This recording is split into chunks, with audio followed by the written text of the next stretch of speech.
Today, I want to reflect on the idea of going beyond and how it connects to our practice. And this reflection is inspired by the Heart Sutra, a text we recite regularly here at the temple, and in it we chant the mantra, Gate, Gate, Paragate, Parasamgate, Bodhisvaha, which translates roughly to gone, gone, gone beyond, gone completely beyond, now awakened. This mantra is a powerful reminder that awakening comes from moving beyond. But beyond what? What is it that we must go beyond to awaken? The Heart Sutra teaches us that form is emptiness and emptiness is form, and that there are no eyes, no ears, no nose.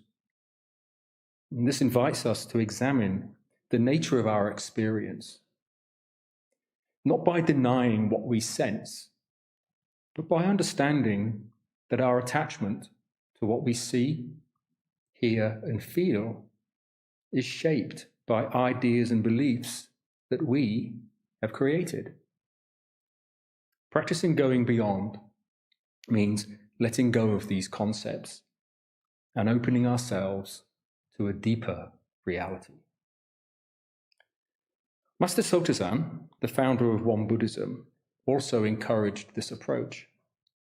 He urged us to expand our vision and not limit ourselves to one teaching.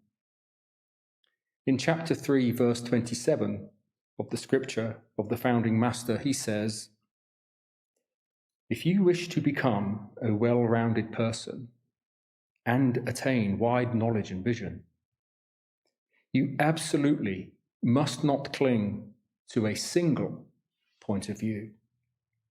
Virtually everyone today clings to a single point of view, which prevents them from achieving the perfect way.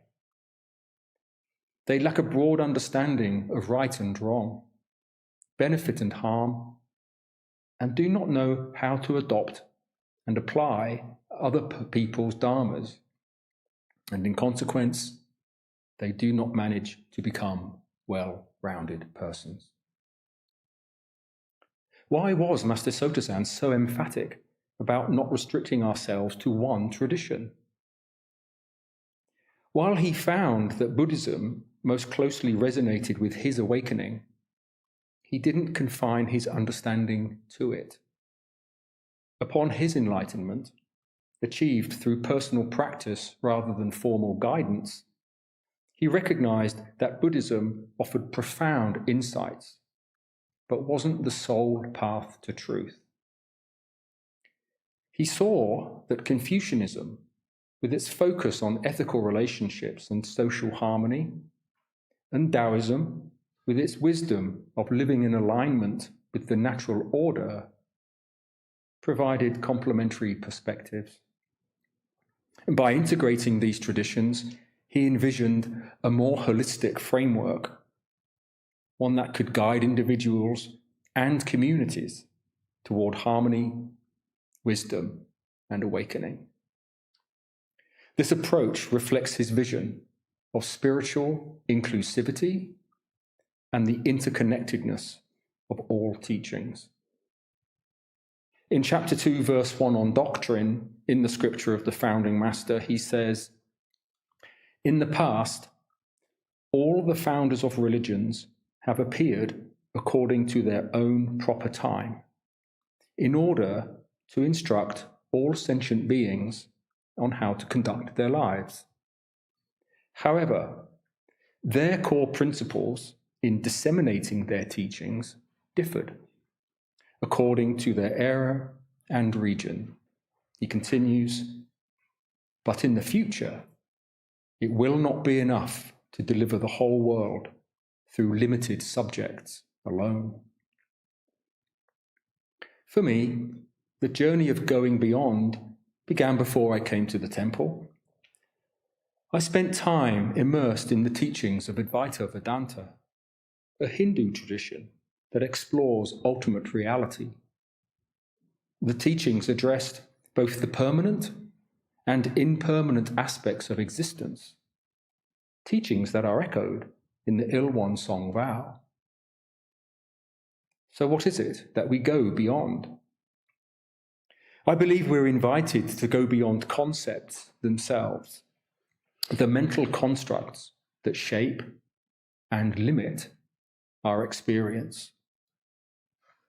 Even the sense of I am is ultimately just another concept.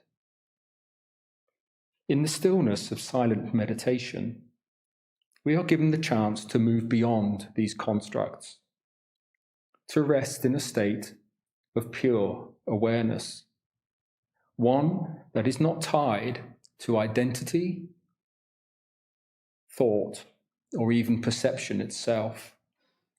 And this isn't easy. Our minds naturally categorize, judge, and define everything. But when we start to let go of thoughts, we begin to see something important. Our thoughts are not who we are. Thoughts come and go, and yet something remains, our awareness of these thoughts. In meditation, we're invited to go beyond even this awareness of thinking, to let ourselves simply be. And that, this simple being, is the practice of going beyond. My own journey taught me that going beyond one tradition often reveals deeper connections with others. Taoism describes the Tao as the formless source of all things. Advaita Vedanta speaks of Brahman in a similar way, and Buddhism refers to Dharmakaya, the Buddha's true nature that transcends all forms. Christian mysticism was another discovery on this journey. The teachings of Meister Eckhart, a 13th century Christian mystic, resonated deeply with me, not just as an intellectual curiosity, but as a personal revelation that transformed how I saw Christianity. Growing up, I was taught a version of Christianity that felt distorted and unappealing. In a family where the word love was never spoken, the idea of a loving Father in heaven who might send me to hell if I misbehaved was not what this little boy so desperately needed. So I rejected Christianity for decades.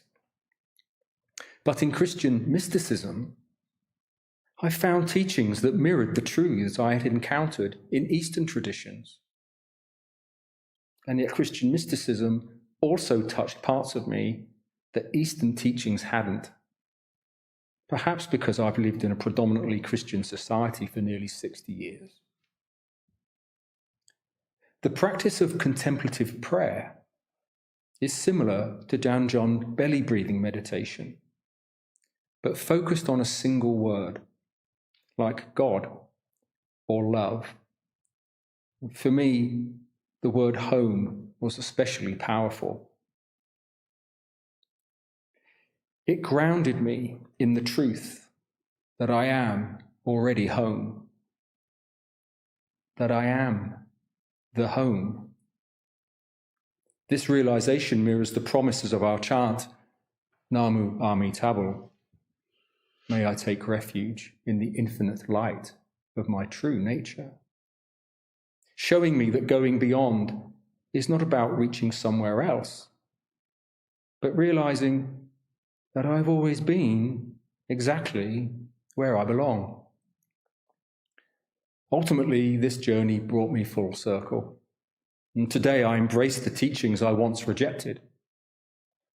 I feel just as much at home in a quiet Won Buddhist temple as I do in a lively Pentecostal church in Africa, or anywhere else this path leads me. Now, returning to the Heart Sutra mantra, Gate, Gate, Paragate, Parasamgate. We are inviting ourselves to move beyond our concepts, our attachments, and even the teachings themselves. Going beyond means studying, meditating, and eventually letting it all go, even the idea of practice, until we rest in the simple, undivided experience of being. We don't force this. We open to it, step by step, like crossing a river on stepping stones.